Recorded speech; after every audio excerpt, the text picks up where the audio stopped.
We kijana, nimekulea katika misingi yote ya Mungu. Hii ndio amana. Hivi nilivyokufundisha ndio amana. Kuwa mtulivu, usitafute mabinti wa watu. Ukiwa tayari kuoa, mimi nitakusaidia, utaoa. Mwanangu, umenielewa? Ndiyo. Acha fujo. Akikutana na wenzake anamwambia, we, yani mpaka leo bado bwana nini? Yani ya mabinti waone. Unataka kufungua chupa Anambabaisha mabinti wa watu. Anambabaisha, mara amemchukua kweli binti, mara ana mimba. Anaambiwa mimba ya kwako. Mimba ya kwangu vipi? Wewe ulinikubali vipi? Kwanza hujanikubali mimi peke yangu wewe. Shari ameileta Mungu au yeye? Ni yeye. Binti, usiwakubali watu, watakudanganya watu wa bodaboda. Wewe nenda zako shule kwa miguu yako, rudi, achana nao. Haya mafundisho ndio kufundisha ndio sawa. Mara anaona wenzake wananunuliwa chipsi, kuku, Pepsi kidogo. Wanamwambia, yani wewe unatembea kwa miguu tu, unajifanya Maria mama Yesu, shauri yako.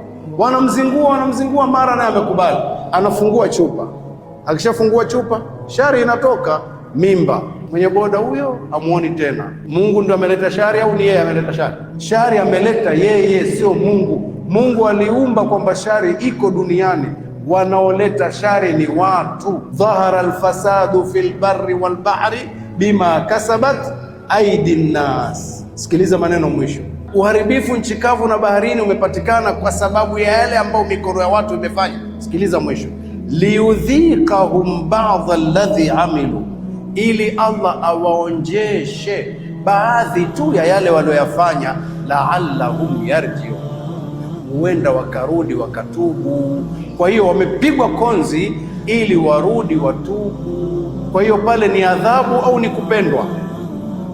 Kupendwa, kama kukatwa kidole kwa ajili ya kansa isienee. Wamekumbushwa hawa, umefanya vibaya wewe, umekumbushwa ili utubu.